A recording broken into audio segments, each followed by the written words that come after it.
Ladies and gentlemen, you've been asking for it. This is a 300,000 mile Camry.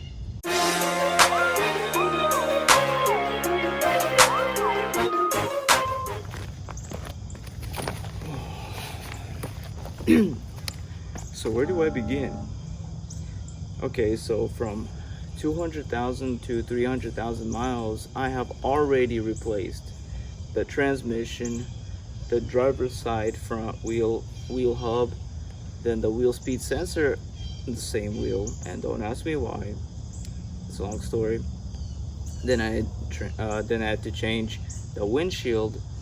Then also, when it was just about 300,000 miles, my alternator went out and the serpentine belt with it.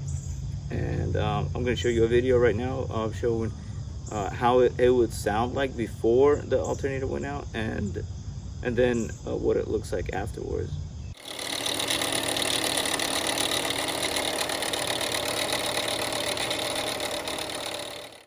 So this is what a 300,000 mile alternator looks like, all beat up. You could even put a new belt on it, it's still gonna rip. So uneven, see that wobble? Plus that's not how it's supposed to be. I'll show you what a brand new one, what kind of new one, 2,000 mile alternator looks like. It's probably dirty, but see how close that fit is compared to original one. All right, so this is how it looks like with a brand new belt. This is a brand new belt and a brand new alternator. Well, I got it off junkyard with only 2,000 miles on it, so it's not brand new, but it's very, very close to brand new. So yeah, this serpent, if you've seen the last one, this was out, and then the the serpentine belt wrapped around itself because this thing got stuck. You know, the belt had nowhere to go and just rotated. Then it ripped, and then because of that, I didn't even notice that belt came off, and I was basically driving for like what, 50 60 miles just on that battery. Well, I had a different battery, I replaced this one, but yeah, imagine driving just on the battery with no alternator. And this is how it's supposed to sound like compared to the old one.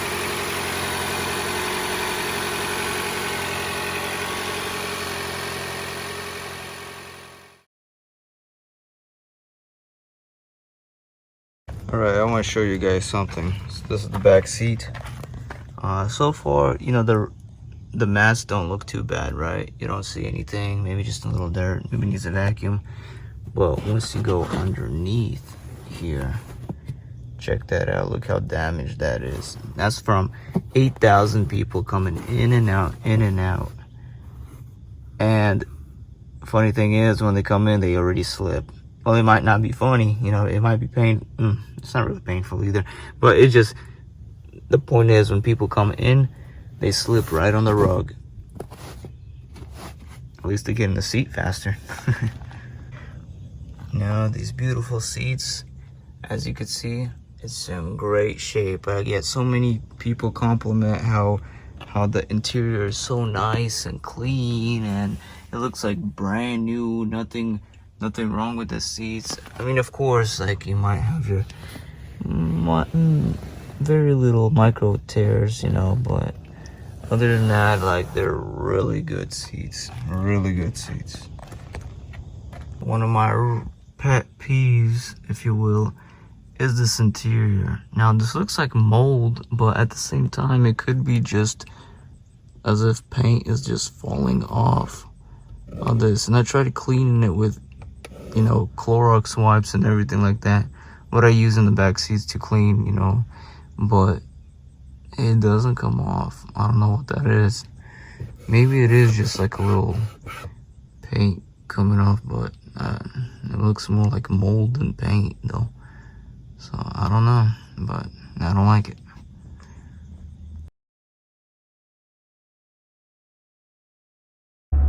All right, let's talk about gas mileage.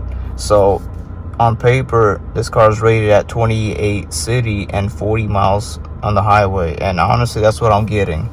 Now, average. This is just the average right now.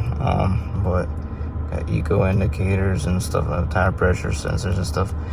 But honestly, that's what I'm getting, and sometimes I'm even getting 27 or 26 miles per gallon in the city. I guess depending how fast they go and stuff. But overall, like for Lyft, driving for Lyft or Uber, I would really recommend getting a hybrid or trying some type of hybrid. Even a hybrid Camry could get like 51 miles per gallon city, and that's really good. I'm pretty sure it's gonna make a big difference in the income too if you get one. But you gotta also think, how much does a hybrid cost? How much does is it worth it? So I mean, obviously, and same thing. Even with Tesla owners are gonna tell you, oh, I got get the extended pack, I mean, there's never enough, all right? There's never enough miles per gallon, but I mean, this is not bad. 28 is, anything under 30, I think is kind of bad, but it's doable, all right? So I'm not going to complain about that. It's still not that bad of a car. I mean, it's a great car. It's been reliable, other than the, transmission issues, alternator issues. I mean, that's, I guess with this amount of mileage, 302,809 miles, I mean, you kind of have to expect something's going to happen. All right. I mean, obviously, if you could get rid of if you have a car that's paid for and it hits 250,000 miles, it's time to get rid of it. All right. But this, if you've been keeping up with the channel, I'm trying to get to 1 million miles with God's help. I'll try to hit it, regardless of what the problems. I know my biggest fear is the engine. I really hope, I don't have to replace it. It seems good and everything, I'm changing changing oil every 5,000 miles, like you guys said, but I've heard their stories, people change every 10,000 miles, and it was fine. There's a guy that put 1.6 million miles on a Tacoma. I think it was a 2008 Tacoma, and he replaced the engine at 800,000 miles. And he used to start doing 5,000 miles oil changes. Then he's like, oh, that's too much, so he did every 10,000. And yeah, he had to replace the engine at 800,000 miles. So this car's, if I was gonna compare it, so this engine still has some life in it. Okay, so, and I'll probably need an oil change soon. So that's probably what I'm gonna do soon.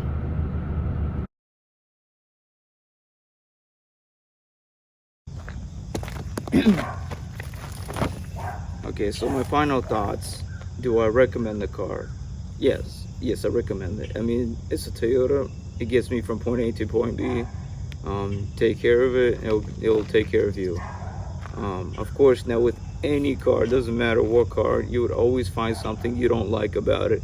Oh, it's not good enough. Oh, this car sucks. I'm bored of it. It's not fun. Any car is gonna have it, even if you get like a BMW, which I'm not hating. I had a crush on a BMW. I want one and stuff, but even that, they're not reliable. I know that, so there's a plus and minus in everything, so it just depends on you. Like, what are you looking for? Like, are you looking for a reliable car, or are you looking for something fun? Now, this car is pretty fun. Like, I'm telling you, you could go on the twisty roads, even though it can't drift. Now, if you're looking for a drift car, obviously you need something else. But the reason why you would get something like this is for the reliability, good gas mileage, and reliability, So, like I said, do I recommend? Yes, 100%. All right, so thanks for watching. Thanks for being on the channel. Subscribe if you haven't. I have other videos on my channel if you want to check them out. So thanks for watching. God bless you guys.